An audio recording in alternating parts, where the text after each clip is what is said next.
Welcome to the Web Design Business Podcast with your host, Josh Hall, helping you build a web design business that gives you freedom and a lifestyle you love. Hey friends, welcome in to episode 208. I'm so excited in this episode to dive into a topic that is not widely talked about, especially in web design. It's kind of a two-in-one type of topic we're going to dive into here. Essentially, we're going to get into how to create an amazing client experience from start to finish, and subsequently, how to build a pipeline of clients that keep coming back and back and back to you so you don't have to have such a feast and famine approach to web design. For this chat, I'm so excited to bring on somebody who has a really cool online brand. This is Sarah Newland, who you can find at keyboardsmash.net. I love that name. And Sarah was great because Sarah is somebody who thrives on systems, operations, processes, and all the things that creatives hate to hear. I know those of you who are, the artist and the creative, you hear process, you hear system, you hear operations, and it makes you a little queasy, but it's so important if you're going to run your business and you're going to make a really good client experience. But she has a lot of unique perspectives on this kind of stuff because she is so deep into this world of really good systems and operations. So I was really excited to bring her on to share some of what she's learned and what she helps her clients out with to help you. Because I learned this from experience very early on as a web designer. There's nothing worse than hustling to get new clients and being focused on sales and just trying to get new clients. But then you have a terrible experience to back it up. Because that does not lead to referrals. That leads to either lackluster or unhappy clients, which you do not want. I think it's really important to mention this before we dive in, because so many of you are probably trying to sell way before you've crafted your entire client experience. And I understand you want to make money as quick as possible, but you have got to back it up with an awesome client experience. So this episode with Sarah, I think, is really going to help you get the foundation of that. And then if you are ready and you need help to create a full, amazing client experience from start to finish, I want to make sure you know that is why I have my web design business course. My business course is the entire experience from start to finish for clients. And that course actually includes my entire SOP of my client roadmap. Every step from beginning when they're a lead to becoming a client to getting started to onboarding to project management to offboarding, all the things are included in my web design business course that's available for you right now. You can go to joshhall.co/business if you're interested in diving into that. I would love to help you refine your client experience. But to start, this episode should give you a really good foundation to get going. And Sarah was awesome. We had a really good chat, and I really enjoyed having her on. So I'm excited for you to see what takeaways you have. So here you go. Here's Sarah. Let's talk client experience, client pipeline, and all the things in regards to operations and scary corporate speak for you creatives. All right, let's dive in.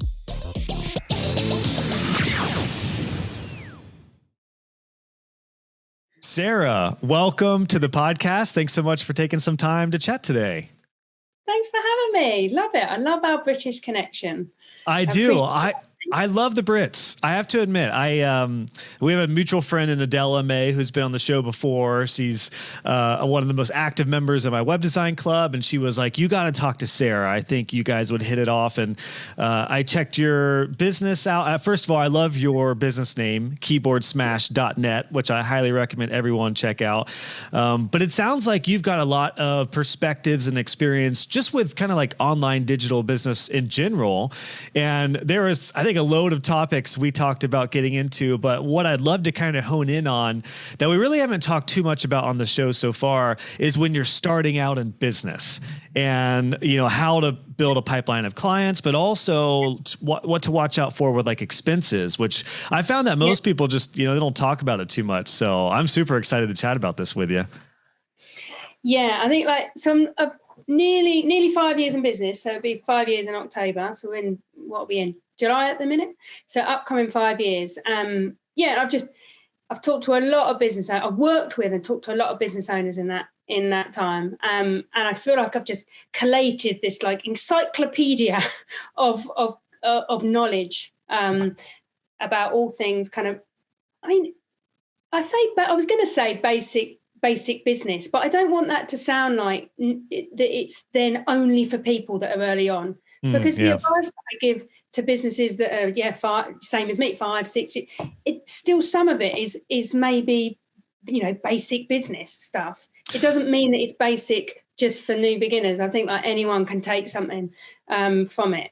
That's a great point. That's a really great point. Yeah. Especially when it comes to like looking at your books and your expenses. A lot of times, some of the most seasoned entrepreneurs I find need to strip it down to the basics and look at like, okay, what's going out, what's coming in. And we have a tendency to make things more complicated pretty quickly, don't we? Yeah. Yeah. And I heard like one of the services that I still offer now, I call it business audit, like desperately trying to find something more sexy. So if anyone can come up with a nicer name for it, but it's like the service that has been in my business from the beginning. Now, obviously it's kind of changed, and the advice that I give, and I now offer it to bigger businesses as my business has grown, but it's exactly that, because you can't see, what's the phrase? You can't see the label when you're inside the jar. You can't see, there's all those phrases in there. You can't see what's going on when you're inside your business. And it can easily, even on a discovery call, I can come in and I'll just go, oh, like, why are you using those 2 pieces of software? What do those 2 pieces do? And the person often goes, oh yeah, we probably don't need both of them, actually. They're doing a similar thing. But, you've been looking at it day in, day out, and you haven't necessarily seen that. That's because it's your business. And, it's hard to ask those questions of yourself. But I did actually post on this about LinkedIn today. You can ask yourself that, but, you can ask yourself why. Why am I using that? What's the purpose of that? A quick list of exactly what that piece of software you might be using. I don't know, you might be using Airtable and you might be using ClickUp. Yeah, 2 kind of, they cross over, they do have different tools and offer different things. But when you write down exactly what you're doing on both of those pieces of software, you might think, actually, there's quite a lot of overlap there. Could I actually just integrate all of that onto Airtable?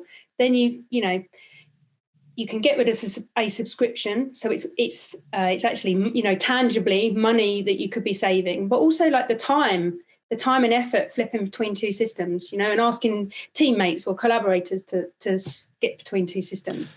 So time and money.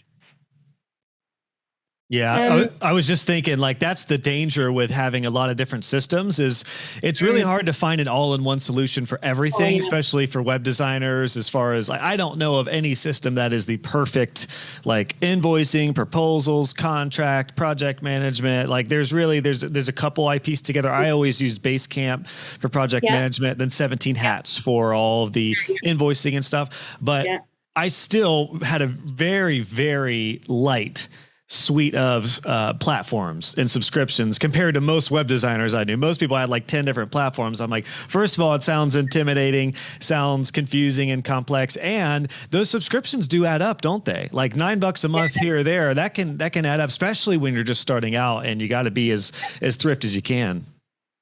And I think like one of the main questions I field off with, and this especially happens with people who may be trying to like diversify their service suite a bit. Maybe they're looking at introducing like a low cost membership or some an evergreen something. This may that this is often when this question comes along, but I do get it from other people as well. But they might go, oh, I've seen this all in one piece of software, or I've seen like, oh, the server, it looks like a bit like ClickUp, as a project management tool. It looks like on the sales pages that it's doing 50 different things. Well, it is doing 50 different things. But do you need all those 50? Like, do you really need all of those? Are those required in your business? So often people come to me and they go, oh, I've seen this software. Like, it looks really good and it's only X dollars a month. I mean, again, it's like that question, like, why? What is the exact gap that you're trying to fill? Yeah. Is it just 1 or 2 of the things on that list? In which case, go to what you're already using. Yeah. Go and look at the list of software that you're already using in your business. Because more often than not, like, I can suggest free software, especially if you're trialing a service out for the first time. I always go free. If the service hasn't been like validated yet, in terms of like, if you haven't got people through the door on it yet, always try free, because you don't know what's going to happen. You don't know what the users are going to need. Too many times have I seen people spend a lot of money to implement software to service something. So I'm not talking about, there's certain software you do need to get a job done. But yeah, a bit like project management, you were like, oh, this will be great because my clients can log on and add their this, that, and the other. And for you, it's like sounds excellent. But your clients might never use it because for them, that's not the problem that they're trying to solve. So I guess it's like, what exactly, like always look at starting with free, especially when you're starting out, which seems obvious. But often we can be wooed a bit by the sales pages. So I always advise on black and white, so obviously written down or on paper, exactly what do you need from the software? Yeah. What are the actual requirements that you need? Yeah. And then, it might be that it needs to have an app because I work on the move a lot. Yeah. It needs to have an app. It needs to integrate with it needs to integrate with Google Mail because I use Google Mail. Yeah. Whatever those exact requirements are. And then find the software that fits, or take a look and it might already be in your suite. That's a big one. You may already have it in something.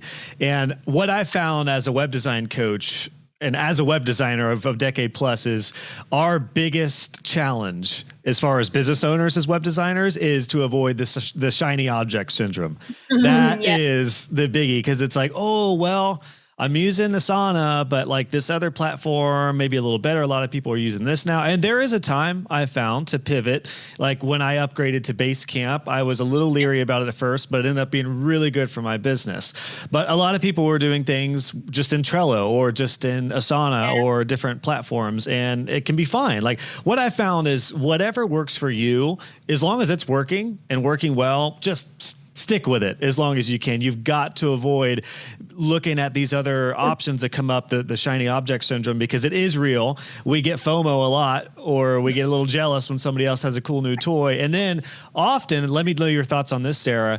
Have you seen a lot of times people shifting platforms too early, whether it's project management or whatever, and it being really costly because suddenly you change everything? It's costly in time initially when you migrate everything over, but then it's costly to learn something. It's costly to get all your systems reset up. And then sometimes if you decide to scrap that, you just wasted potentially hundreds of hours maybe on something. Have you seen some situations like that with business owners where it's just they switched and maybe they shouldn't have? Oh yeah, like it makes me a little bit teary, and also it's a bit awkward because they come to me for their advice, and I'm like, oh, how much did you paid a VA to, you might have paid a VA to set it up for you as well, so there could be actually a money cost in that way, or you've paid up front for a year's subscription because it's cheaper. Right. I've definitely seen that. I don't like to see it. I hope that I can catch people. Like often I have someone might invest in a power hour with me just to pick my brains on that. And like I've had a good few power hours where people have specifically said, this is not a promotion for or against software that I'm talking about in here. It's all completely specific on your business. Sure. But they've come and they said, I'm thinking about getting Kartra. Yeah, it looks really good. It's got loads of things that I need. I need to pay payments. I want to start a mailing list. Blah, blah, blah, blah, blah, blah. It's got a calendar. So Kartra is $99 a month. So that's a lot of money for someone who's who's early on in business. Mm-hmm. And the problem is, unless that you are actually already earning enough from the services you're going to pay Kartra for, unless you're already earning that $99 a month, then you could just as easily do that somewhere different. And, for example, you could take payment directly from a Stripe page.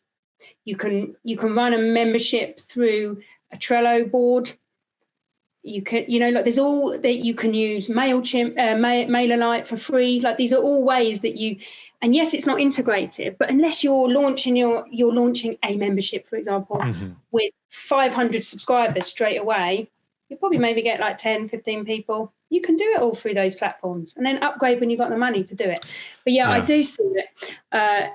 I really hope I catch people before it happens. A couple great lessons already there. Catching people, like, and I think this is where a lot of folks who may be early on in the journey need to hear this as kind of a forewarning. Like, you are going to be tempted to change all of your subscriptions, your platforms. Especially, I coach web designers, and we're using different tools and themes, whether it's WordPress, and like a lot of my students use Divi, and then Elementor looks of interest. They get into Elementor, and then they start using Oxygen and other page builders, and now suddenly they've got like 5 different builders, which can also be tricky, because if you've got 5 different tools that are essentially getting the same result, it's a lot to keep up with. So I love some of the early lessons we've already kind of hit on, because it's really important, especially early on, to just hear that you got to be kind of, we talked about, I think before we went live, being self-aware. What's your thoughts about being self-aware about yourself when it comes to like the shiny new object syndrome and catching yourself before you get into unneeded expenses? Yeah, it's definitely something I've learned. Because a big part of what I do is like looking at different software for different clients. So like the shine, it's real. It all comes back to like the time investment and the money investment for me. But in terms of the awareness, I don't know about you, but I do feel it is something that you learn as you go. No one's born self-aware. It's something that you learn, and it comes hand in hand with entrepreneurship. Yeah, like as you run your own business, you have to put yourself out there. Situations happen, you get feedback. You have to become like emboldened to that, being a business owner. For me, I'm self-aware now because I've been in business for 5 years. But it's about having that. Like I like a process. So I always I talked a little bit earlier on about that list. Yeah, that kind of like have that list. If you know that you're likely to go on AppSumo and kind of jump on board with the next kind of shiny software that's out there, go back to the strategy of like, right, I know that I'm likely to do that. I know that I've got loads of time right at this moment, so I feel like I've got the time to put in, but knowing that, just go back to that list every time you want to get a bit of software. It might not be the list for you, but have that one thing that you go back to every time you think that you want a new bit of software that may or may not be essential. Like go back to the list, yeah, or another strategy. But go back to that and be like, I'm going to start there because I've been bitten before. Well, Sarah told me, so I'm not going to do it. Well, that's actually a really great point too. It's much more important to have a process outlined to see what result you want to get and figure out the reasons why you need to do something. And then you can find a software to fill in all the gaps, because I think a lot of people tend to dive into different subscriptions and softwares first, and then that dictates their process. But what a great valuable lesson, whether it's actual process of like in my case, building websites and launching sites and all the different things that are involved with that, or just from a business perspective, like how you're going to manage products or projects, clients, any sort of email marketing. Like figure out your processes and have those in place first, which side note, which is why I have my courses for everybody. So you can just take those. You don't have to figure out yourself, and then figure out what service or softwares you need to fill in those gaps. I've never really heard it articulated like that, but I think that's such a valuable point, because that will help save you all of the things we're talking about, because you can see like, okay, here's what I need from point A to point B. Okay, so I'm going to need email software, project management, and the tools to do the websites. And you can get the bare bones. Like I totally agree. Start free where you can, then you can always upgrade or piece together some free. Like a lot, you can do so much with Google Docs and spreadsheets that can take so much away from project management softwares potentially, at least in the early days, and then fill in the gaps as you need to. I love that point. But you know what? We've talked a lot about project management software just because those are the examples that have like sprung to mind. Probably because I'm changing my own project management software, so it's front of mind. How timely! It takes longer than you think. But the biggest problem that I think this is twofold. This problem, the biggest question people have for me in terms of what shall I use for this is what CRM should I use? And the problem they have, the reason why they can't solve that problem themselves is because they don't know what their customer journey process is. So that's not to say they don't, like, they're doing business, yeah? They know what happens, but they don't kind of They don't write that out. You say like, I have a call, but on that call, I really need to get this information, deadline, what software they use. If we're talking about, say, with a website, at this point, I have to have that information. The reason I need that information, deadline, is so that I can plan my schedule, so that when I send them a proposal, on the proposal, I can send them when I can get it done by. It's mapping out all those data points within the customer journey, so that because only once you know that process can you look for a piece of software that fits that. Yeah. That's a great point. And that's why I don't advocate taking, you'll never, if people tag me and they're like, oh, Sarah, people don't do this anymore because they know what I'm going to say. Oh, Sarah, have you got a bit of recommendation for a bit of software for this person? Like, that might happen on Facebook. And I'm like, I won't do it. Because I won't, like, my integrity won't allow me to just go, oh yeah, you could try, here's an affiliate link for blah, blah, blah. Because if it's not an industry that industries are different. Yeah. So if it's not an industry that I'm, 100% know or could confidently say, but equally the nuances of a business might mean that that it doesn't work for them. So kind of like the CRM is like one of the biggest things that people ask me, what CRM should I use? But equally don't know the process. So that's the problem you're trying to solve. Solve your customer journey process, then finding a CRM, will be easier. But also the mistake that people are making is not using a CRM. So even if you can't find a piece of software, so CRM meaning customer relationship management software, as a mouthful, essentially a way to monitor your sales pipeline. But the biggest mistake really that I see people making is they're not monitoring that pipeline anywhere. So don't let the lack of software stop you monitoring. Yeah, even if you write down everyone you've sent a proposal out to on a bit of paper, do that. Yeah, because our memories is not as good as we hope they would be. Great point. Great point. So monitor either way, whether it's on paper in a Google Docs spreadsheet or if it's ideally in some sort of CRM or a client relationship manager. Definitely organize your clients, have some sort of pipeline. I've learned early on, I teach this in my business course, but categorize your clients between leads before they become clients. And then also you have to categorize your clients too. I've learned to have like the A clients, which are your best ones, your B clients, which are pretty good. And then your C clients, which you could live without. That's actually, that leads to a question I wanted to ask you, which is would you say that a CRM is the most important piece of software that is often the thing to invest in, just because that's what's, managing your leads and your clients?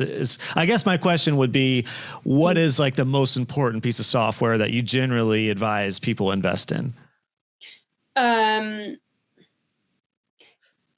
just definitely use a CRM. So, and I don't feel like you necessarily have to invest in it. So I know that was kind of like parceled up your question, but I guess if you are managing one-to-one clients and it's just you, so potentially you're only going to have a few people in your books at any one time. Yeah. So as in the quantity of people you have, it's easy to manage those things manually. Yeah. You've got one contract. Yeah, one contract to send out once every few months, one invoice. It is easier to manage that money. It's all about priorities, yeah? Again, back to don't pay for the £100 bit of CRM a month if you only have one new client every few months. Yeah, it financially doesn't add up to where you're at. Start investing in that when you have a broader product suite or you have more people in your team, which means you're delivering more, there's more going out the door. And I only say from the point of view of like overwhelm, do everything at the point when it needs to happen. It's okay to do things manually if at your point in business, you don't need to focus 100% on automating. So that having been said, a CRM, even if it is a spreadsheet, it's not the best place for it. That is 100% the only bit of software you need to be using. If you don't have clients, if you're not monitoring your leads anywhere, if you're not following up with your proposals and inquiries, you basically don't have a business.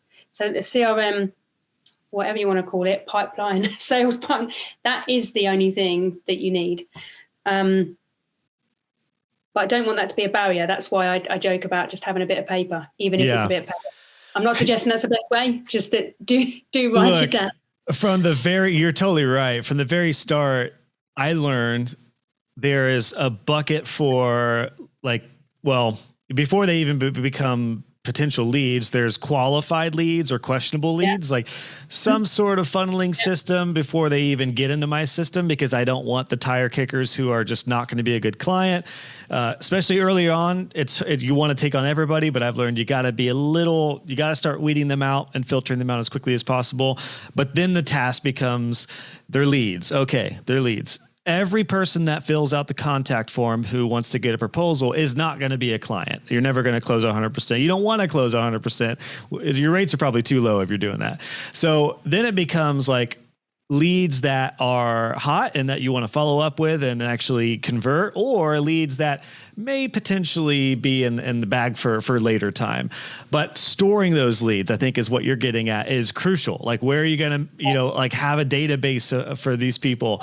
I love that you said that, because what I found is that I would send a proposal and often I would just not hear back. Now, some clients would be like, yep, looks good, Josh, let's move forward. Awesome. They're my client. Because I didn't have that many in the early day, like you said, I didn't really need to have a big flushed out system, because it was kind of it was kind of all in my head in the beginning. But I could manage 12 clients. I knew all of them, wasn't a big deal. Once I got past like 30 clients, then suddenly I was like, oh, I need to upgrade. I need to have like a database. So I started using MailChimp to email them, 17 hats to have my client portal and all my contracts and stuff and so on. But in the early days, it definitely became apparent to me that I forgot about the people who I sent proposals to and never heard back from. And I probably missed out on tens of thousands of dollars because I just sent a proposal, never heard back, and never followed up. And what would your encouragement be to somebody who was like, well, I already sent the proposal. I don't want to nag them. I don't want to be a bother to them. What would you encourage them with? Curious to hear your thoughts on that. I've got a couple of great. I'm laughing over here because you've just said so many great things there. Like, it's so easy to fall into the trap of, I've only got, there's only a few, but I don't need to, it's just me. There's only a few people in my world right now. Start logging them now. Don't feel like just because you've only got 3 proposals out and 2 clients that now's not the time to track it. Before you know, next week it could be double that. Yeah, you could get a couple of inquiries on LinkedIn. Start tracking it now. Don't wait until it's too late. Don't wait until you miss a ball, basically. Yeah, even if you just write those 5 names on a spreadsheet. That's better than you waking up at midnight and scrolling through your inbox to remember the name of that person you sent that 10 grand proposal to, or whoever it is. Get very passionate about that. Examples. For following up on a proposal and not wanting to harass. I mean, you had. So a couple of things. I don't have a hard and fast rule. I'm not a sales coach that says, wait 3 days and then chase up, and then wait 4 days and then call. Your business is your business, and you have to do things in a way that you're comfortable. But all I say is twice recently I've contacted. I'd say I saw an event on Facebook and Instagram, and it was for the next day, so I couldn't actually go to it. And I was like, oh, that's a shame. I wanted to go to that workshop. So I said to the person, will you be running this workshop again? And she went, oh yeah, I run it every 2 months. And I said, can you tell me when the tickets are live? Because I'd like to come. And she went, yeah, I will. Now, I obviously completely forget about this because I'm busy. Yeah, I'm just cracking on with my life. What happens 2 months later? No word of a lie. 2 days before the event, I was like, oh yeah, that thing's running on Saturday. I wanted to go to that. She'd never messaged me. Gotcha. As far as I'm concerned, firstly, she could have sold a ticket to that. And secondly, I was kind of annoyed because I wanted to go. Thirdly, she would have made me feel really special if she'd remembered me. So you're not pestering people. You're actually it's all about helping at the end of the day. Like that. But I actually, I had expressed an interest in the same person that in the same way that if you have a discovery call with someone, they've expressed an interest in you. Yeah. They've asked for your help. Yeah, and I did a similar thing recently when I was like, look, I've had this one session with you. I've expressed an interest in more. Would you sort your life out and can tell me how I can work with you? I want to work with you. So this is me on the client side. Like, not everyone's obviously like banging down your door, but don't feel like you're harassing them. Yeah. It's more about like how you can help them. I want to that much that they won't even respond from a discovery call. Yeah, I really want to ask you, like, how much is too much? And I, like you said, there's no exact proven, sales pipeline, like wait 2 days, then email, wait 2 more days and email, then call. Like, I'm sure there's in a lot of business books, I'm sure there's plenty of advice and conversion stuff on that. But yeah, you're right. It's an organic method. But I will say, before I ask you that, I just went through this recently because with my family recently moving, I got fence quotes, and there was one fence company that sent a proposal. I never heard back at all. I ended up going with a different company. Now, I may have gone with them had they reached out a few days later and be like, hey, just wanted to follow up. If you have any questions, let us know. But the other company was just more responsive in that early stage. So I think this is where having some sort of system in the beginning, when you're nurturing those leads, of course, you can automate it and scale it up moving forward. But initially, you have to would you agree with me, Sarah, in saying you have to over communicate in the process of your leads and following up with them, especially after proposals? Yeah. So like, it's almost like circles back around to self-awareness. So like, if you're aware that this is like this, that you find this whole sales thing icky, like be aware of that. But equally, like, you gave the example there, we're joking about 2 days email. The biggest bit of advice I give about that is we all see all these quotes about, attention span is 7 seconds. Someone has to see our content 365 million times before they'll buy from us. All that kind of quite scary stuff for small business owners. So I will email, after I'm emailing the proposal, because it's attached via a PDF or whatever. But yet if you don't want to get on the phone, but do something different. Yeah. Go and message them on LinkedIn. That's cool. Go and comment on their story. Like, you don't need to necessarily force it, but do something different, especially if it's their preferred platform for communicating. Yeah. Now, I almost see this as this is a 50-50, a good thing about digital and bad thing. It means that we have to respond in lots of different places, so our brains can are split in lots of different places. But in the good way, it allows us to do business in different places. But in your we're talking about that customer journey process. If in there you can ask how someone's preferred way of communicating is, because I think early on in business, I would have just assumed, because I was less aware, I like communicating on email, for example, so therefore everyone must like doing that. Well, no, like someone the other day was like, can you text me? I've ended up using the phone more because I know that people pick up the phone. Like I'm doing more of what the client wants, because if I get a response in that place, then that's a good thing. So not being afraid to kind of branch out. Yeah, to branch out. If they haven't responded to email, they haven't responded to email. You know what? Everyone's email boxes are completely full up.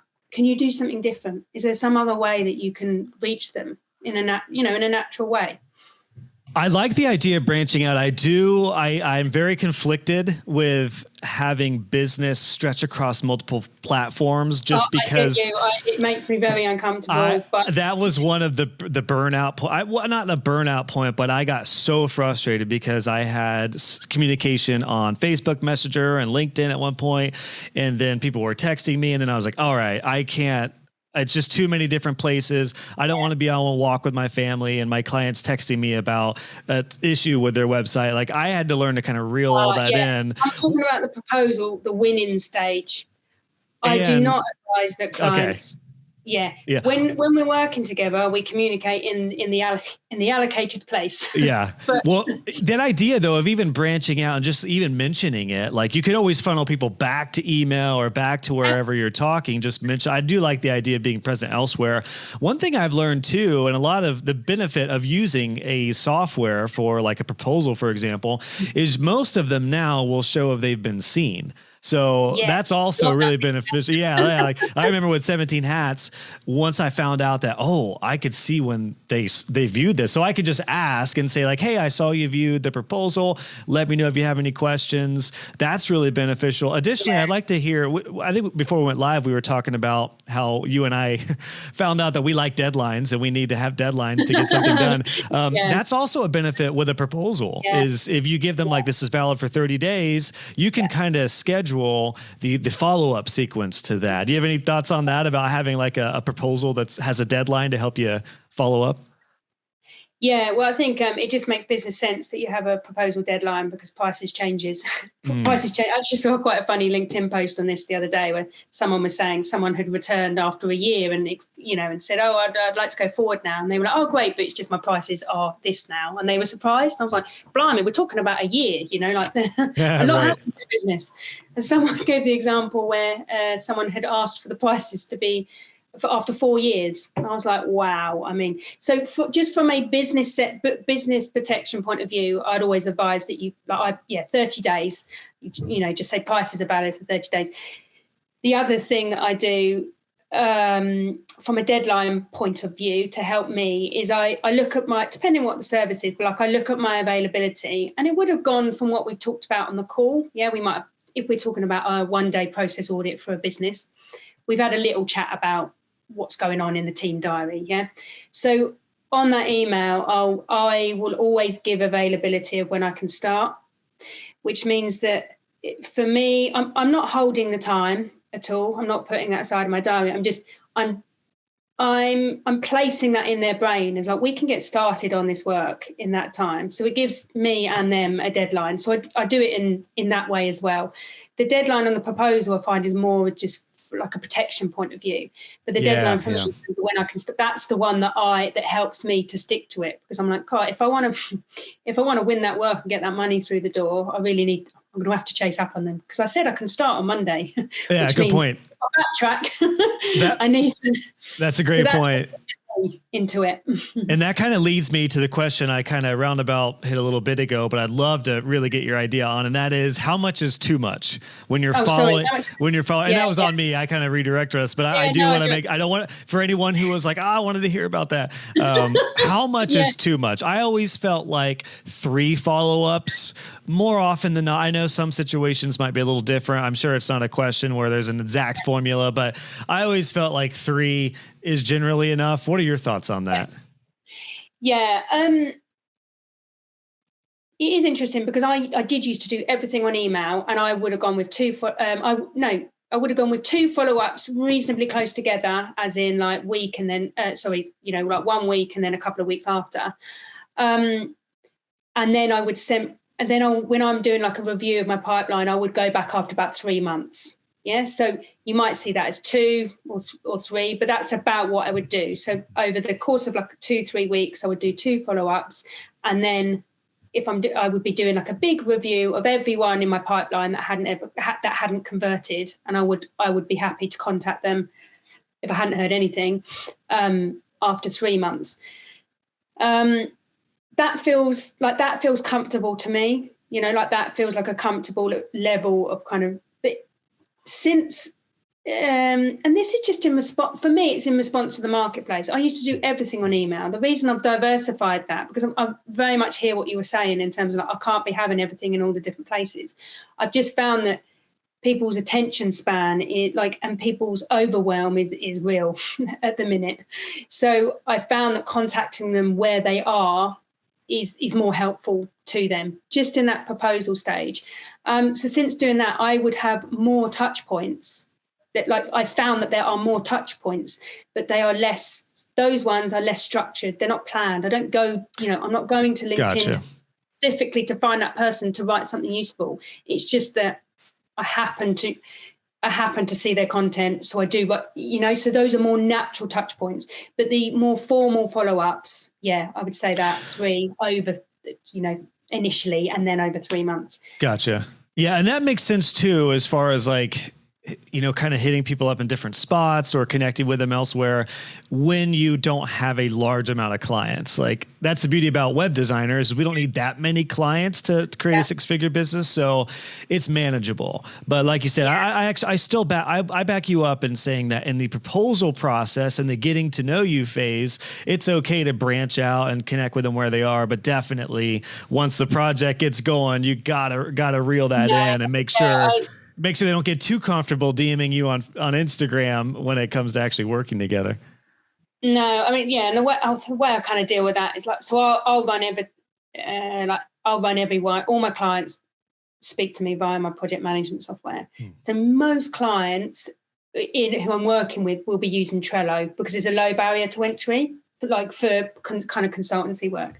But they kind of like, because people often say, oh God, well, how do I make that transition? Like, it's a bit awkward. They keep on emailing me.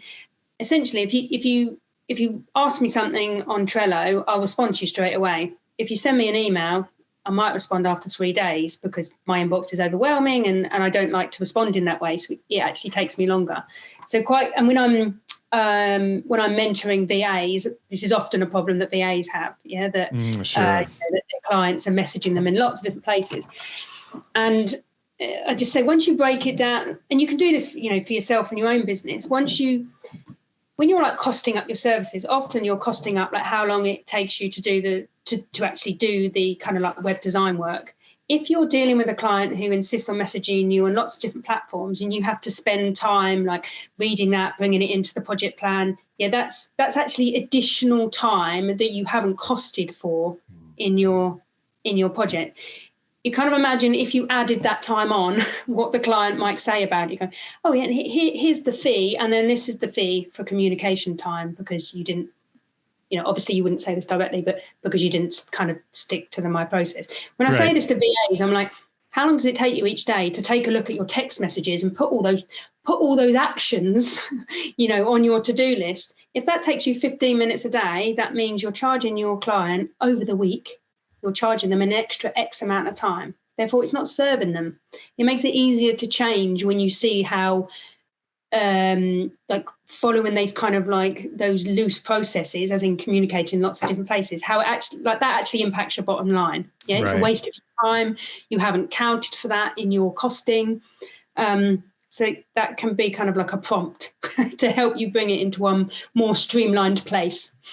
I love that. I am curious too about like leads fascinate me because once you've got past the first filter where you figure out, okay, they're a qualified lead. They could definitely, they might be a good fit for us. We might be a good fit for them. Yeah. But again, you're not going to land them all. My next question is, what are your thoughts on how long we should keep a lead in our system? Like, do we just add them to our email list, our CRM, and then just keep on email them every time we do an email? And then if they want to unsubscribe, fine. Or do you recommend dropping a lead after a certain amount of time? Because the reality is somebody may not be primed to buy initially, but maybe they'll buy like next year if we stay top of mind. So I guess I'm kind of curious on your thoughts on how long do we nurture a lead and keep them in our system, whatever that system is. Yeah, I mean, this is it. Like we've got the old GDPR in Europe. Not that we're a part of Europe, but we are under that. Where are you? Are you in London? No, Bristol, so southwest. Okay. Kind of, but yeah. Gotcha. Yeah. So, and this is a bit of a spanner in the works, really, because ideally you would it's not fair on small business owners, because we're the sort of people that aren't abusing people's data for the most part. But in an ideal world, you would just automatically put someone on your mailing list. Now, there's two different things here. There's your sales pipeline, which is the people you're hopefully going to have conversations with, and you're like, that's your sales pipeline, people you're talking to, and proposals and that kind of work.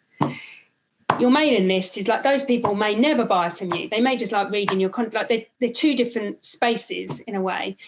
ideally, people, well, certainly under GDPR, people have to sign up to your mailing list. But as far as possible, you give the opportunities when you're getting this list of criteria, when people sign up and they fill in the form to have a discovery call with you, that they can tick the box and they can join your mailing list, so you catch them in more places. This is important because when we've been talking about this, messaging people on different platforms and whatnot, I've been having conversations. Like I've had a discovery call with someone. I've sent them my initial chaser email. I've sent them the second chaser email. Nothing. Then because they've been on my mailing list, they've received my weekly email and they've messaged back to that email to say, oh, I've been meaning to get back to you. This is exactly what I needed to hear this week.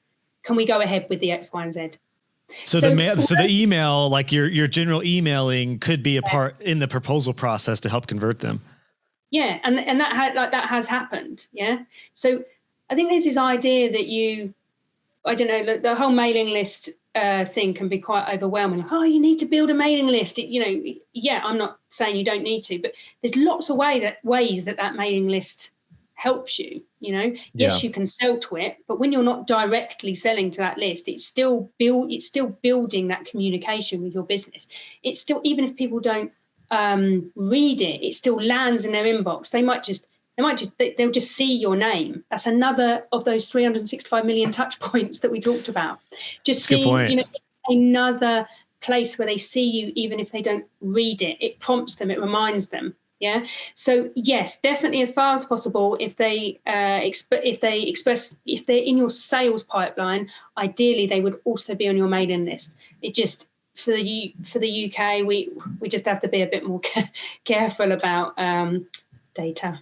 Sure. Well, that's becoming more and more apparent globally as well. And I think a lot of things are going to change over the next probably good year onward for sure. But I think over the next year, we'll see a lot of changes as the GDPR and privacy stuff kind of extends out to other countries. But it is a great thing, but don't let it scare you off. When it came in 2018, everyone was like, oh, I'm just going to close down my mailing list. I was like, we don't need to do that. You don't need to do that. You just have to check that people are on it legally. Yeah. And common sense would say, like, if I send a proposal out and the client's like, we're moving with somebody else, thank you for your time, more often than not, I would just remove them from the email list. I mean, there's probably a point to where it might be nice to have them on the email list in case they want to follow and then eventually move forward. But are there situations where you feel like if somebody says no, they should just be completely out of your system? Yeah, sorry. So we've been talking about the mailing list, but I don't ever take anyone. Like the mailing list is one thing. Like if people want to unsubscribe from kind of my general marketing emails, they can do that on every email. In terms of my CRM, yeah, if they're I keep it's like my address. So there's the address book, and then there's the deal. Yeah, like the actual work that we've discussed, like connected to the. I keep them in there. Unless they explicitly said, unless I'd annoyed them enough that they explicitly said, I don't want to hear from you ever again, I would delete them. But for the most part, I want them in there because I want to see historical data of how many people have converted, how many leads have converted, how many proposals have converted. Like, I don't want to take that out.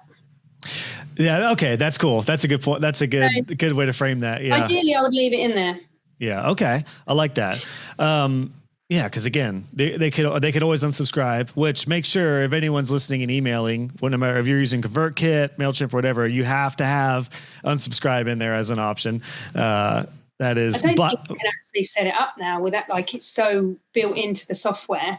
Yeah, I think I've got some that don't have an unsubscribe option from random companies. So there's probably a way to like take the code out, but like I said, usually it's by default, it's in the footer, but so that's to say anyone could unsubscribe, but it is worthwhile knowing, and just to track your leads, it's good in your conversion. It's good to know how many leads you had this month or this quarter and how many converted, etc. I'm curious, do you feel like there's a differentiation between Because I've always heard CRM as kind of this all-encompassing term for email, but also a client portal. I find that there's a very big difference between managing your clients by emailing them with like MailChimp versus storing their information in like a client portal, which is, for me, was 17 hats. Do you feel that those are kind of one, or that there is a difference between like email marketing versus a CRM, or is CRM encompassing of email marketing as well? To me, they're quite different.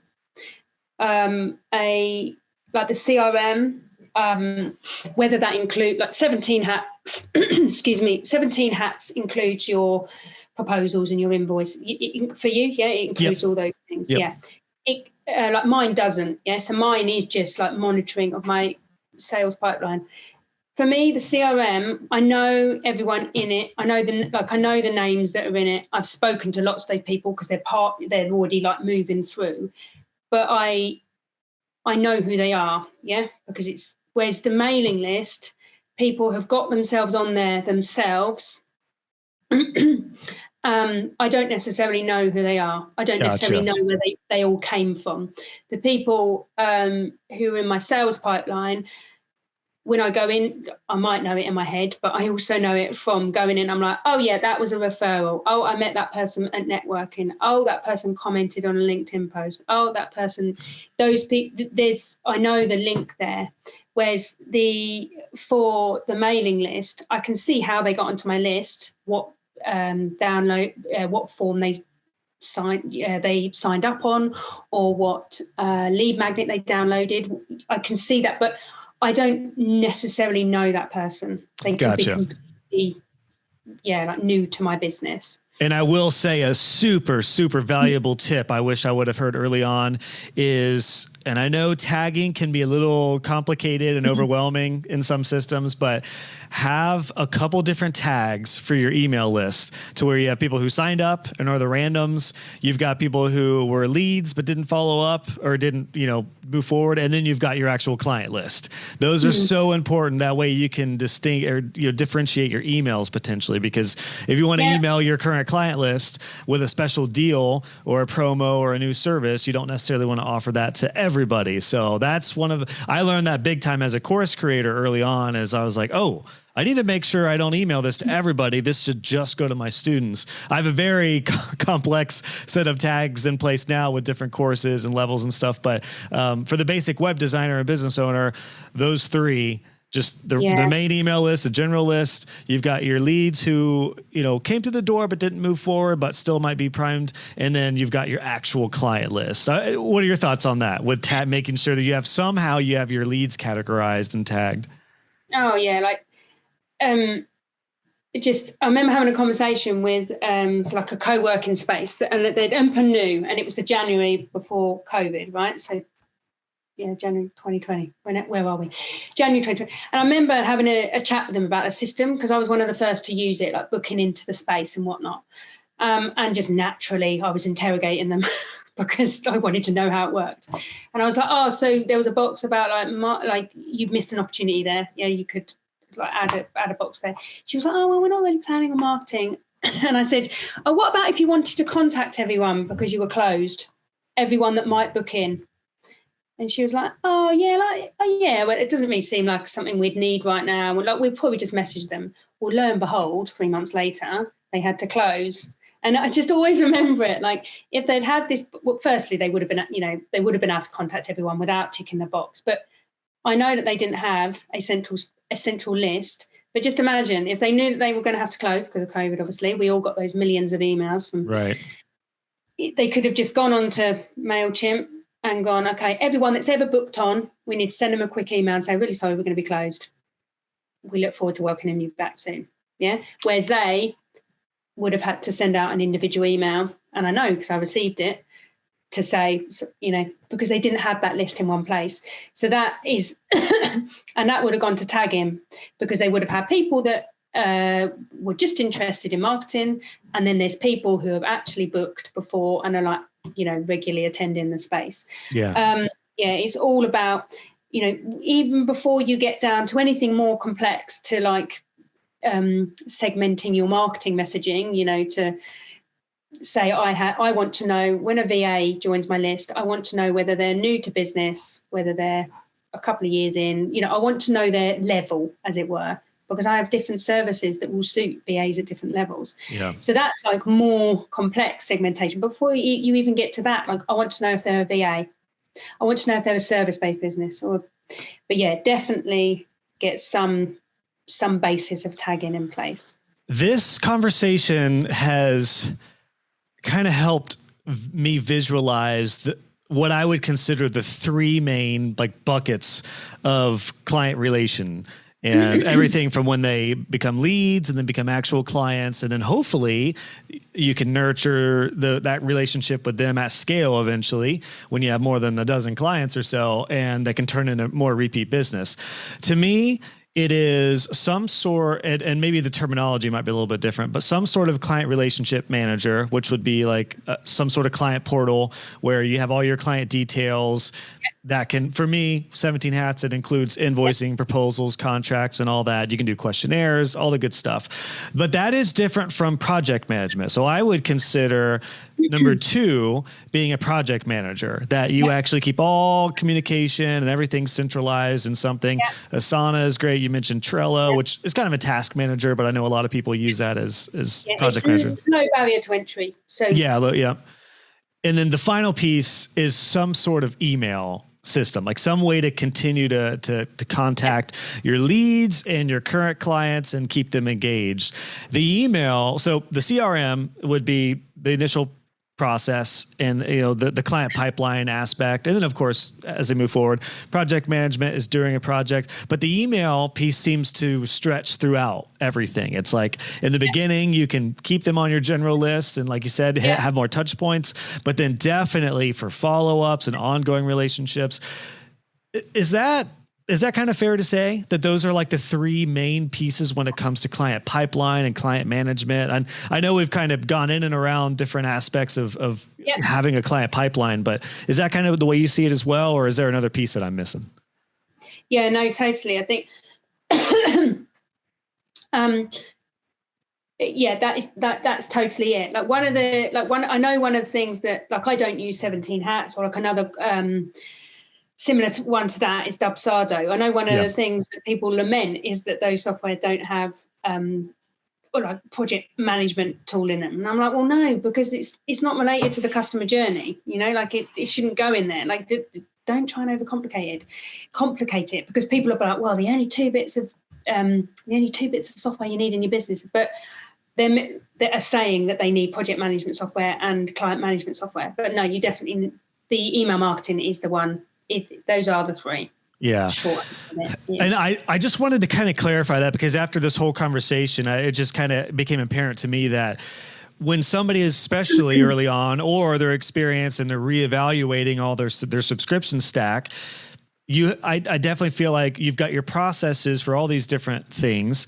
And then the software that you could have, really, I found three main softwares that take care of all that.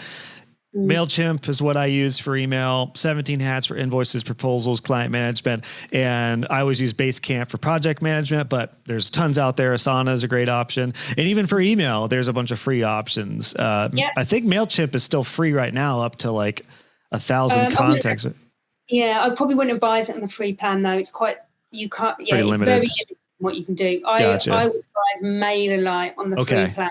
There's a lot more scope in the free plan. And as far as the CRM itself, where you're managing your clients, you've got, I use 17 hats. Dubsado is a big one. My agency right now is experimenting with, what's that?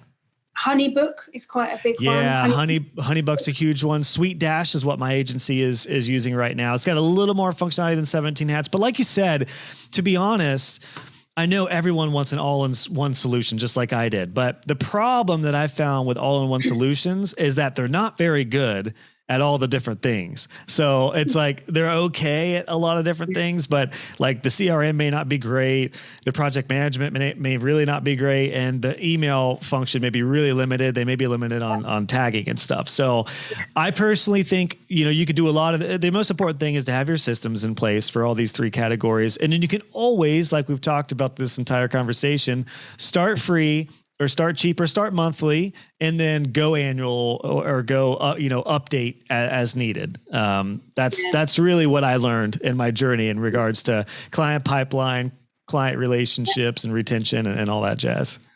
Yeah, I completely agree. Like, don't feel like you need to jump in to paid straight away. Like, everyone would be like, well, the paid tools are better. Yeah, absolutely. They have more functionality.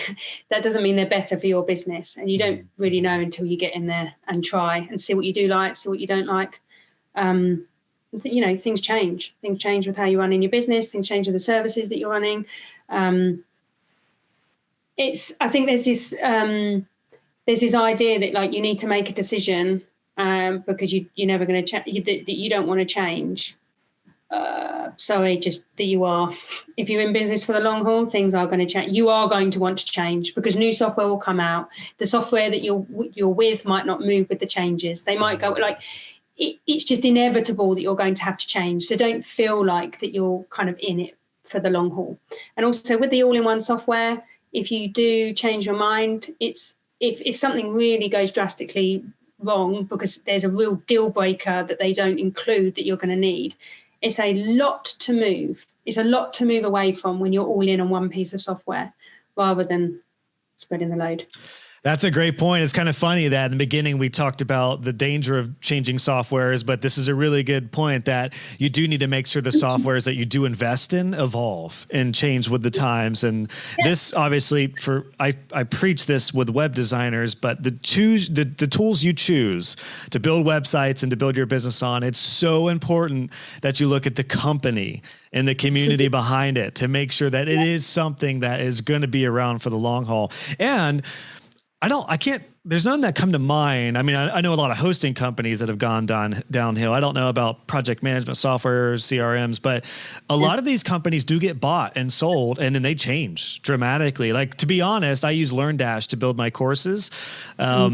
I'm kind of keeping an eye on things. I've been really happy with LearnDash, but they recently, the owner stepped down, they got new management, and then that guy stepped down. So I'm like, I'm slightly leery. I kind of wish if I would start today, for anyone curious, I would go with Lifter LMS. I've been really happy with LearnDash if they're listening, but I am a little bit leery about the ownership changes. So I just say that to say it's really important to look at the company as a whole too, right? Yeah, and I just think it's that, like, you made that decision based on the best of your knowledge and what you wanted to pay, all of that one time. You couldn't foresee that change. Therefore, I guess it's like, it is inevitable that change will happen. So don't feel like your decisions are for life. Just even more reason to, like, dive in, try the free ones, see how you get on. Like, give it enough time, don't change every month because it doesn't do one thing. Obviously, do your due diligence with the list that I suggested. Get dead clear on if you're looking at your CRM, get dead clear on what your journey is so you know what you're looking for. But yeah, things are going to change. So just get in and try. Yeah. I love that. I was going to ask you for kind of a final thought as we put a cap on this conversation, but that was it. That was a great one. That was it. That was a great final thought. Sarah, this has been awesome. I've really enjoyed chatting with you. Where should everyone go to find out more about you? Your website is keyboardsmash.net, which, again, I love your brand. Is there a certain resource or a freebie that you'd like people to go to, or where would you like people to connect with you and go to next? Yeah, I really just hang out on LinkedIn now, so do come over, connect with me, send me a message, because I actually like to speak to people on social rather than just be there. So if you come and follow me because you've listened to this, do let me know. Pop me a message.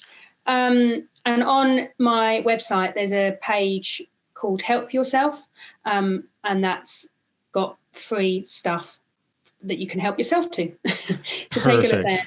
And there's a few things on there, I believe. Okay, I'm jotting these links down. We'll make sure. I'm taking it around regularly, so I'm not sure. I can't remember exactly what's on there at this point, and maybe when you're listening, it'll be different. But that's where I put all my free stuff that you can help yourself to. Okay, awesome. We'll make sure I've got these jotted down, so I'll have my VA Cam put these in the show notes at this post, so everyone can check that out, and definitely connect with you on LinkedIn. I'm kind of curious, what are your thoughts on LinkedIn? I was going to ask you this after we stop recording, but why not share your thoughts with everybody? LinkedIn seems to be like where like professionals are still hanging out at, which is, I imagine, why you're down with taking private messages there. What are your thoughts on LinkedIn right now? Just the vibe and landscape of it.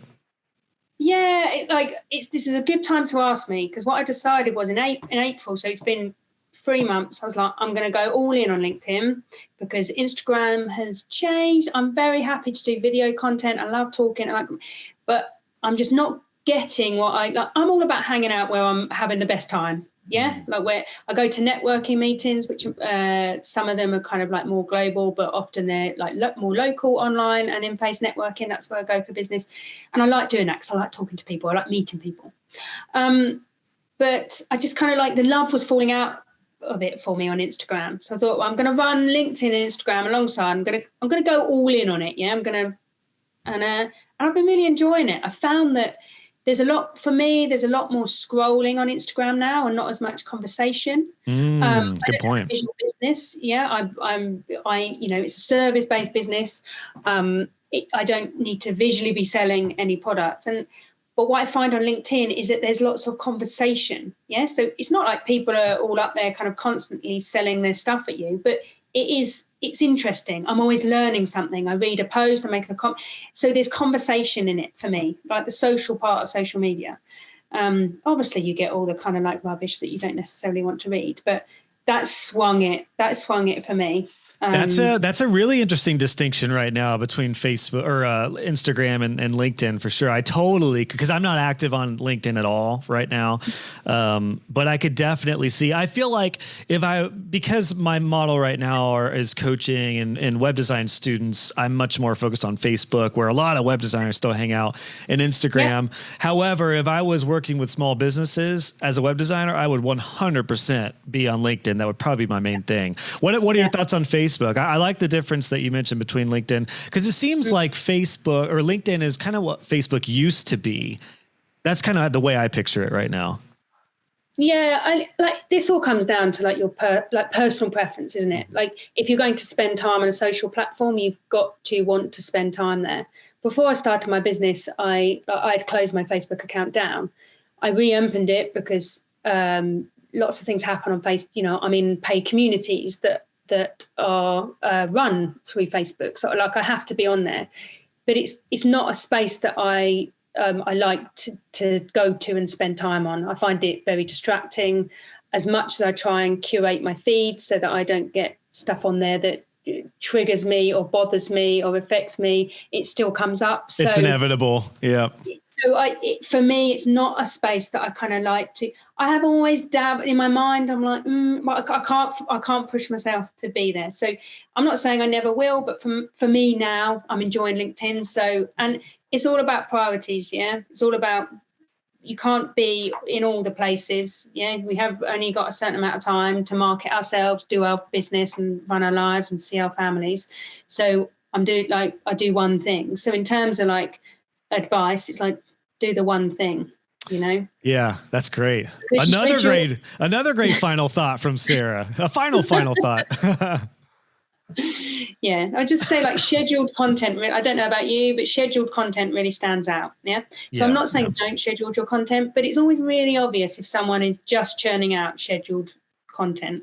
So you have to be able to mix that up with genuine posting. So, and you can't do that across lots of platforms. So. That's a good point. Oh, see, now I'm ready for round 2 to talk about social media marketing. 100%. Yeah. Also, I was really trying to think through what the heck we're going to label this episode, but I think your LinkedIn cover, creating brilliant customer experiences for your clients, I think that's going to be the title, because that kind of encapsulates all the things we just talked about. Covered all the things, haven't we? That covered it. Yeah. Because we talked expenses, starting out, customer pipeline, but it's really all about the customer and that experience. So yeah, Sarah, this has been awesome. Thank you so much for your time. I know it's getting into dinner time there in the UK, so want to thank you for your time. Thanks for coming on and for sharing all your thoughts on this. I'm definitely looking forward to a round 2 if you're down for it in the future. Yeah, I loved it. Thank you. Thank you for having me. I love to talk about all things customer experience, all things customer journey. Beautiful. All right, Sarah, looking forward to talking soon. Bye. Hey friends, it's Josh here. I just wanted to mention a couple quick things before you head out. First off, if you've been enjoying the show, please consider leaving a podcast review. I personally read all the podcast reviews. I love hearing your thoughts and feedback on the show, and it also really helps grow this podcast. You can do that easily if you go to joshhall.co/podcast review, and you can leave a review wherever you listen to the show. And then I also wanted to make sure you know that for all the extras on every one of these podcast episodes, you can go to joshhall.co/podcast. We have a post there for every episode, which includes full transcriptions, timestamps, and all the links and resources that we mentioned. So just go to joshhall.co/podcast for all the extra goodies. Thanks so much for tuning in, and I'll catch you on the next episode.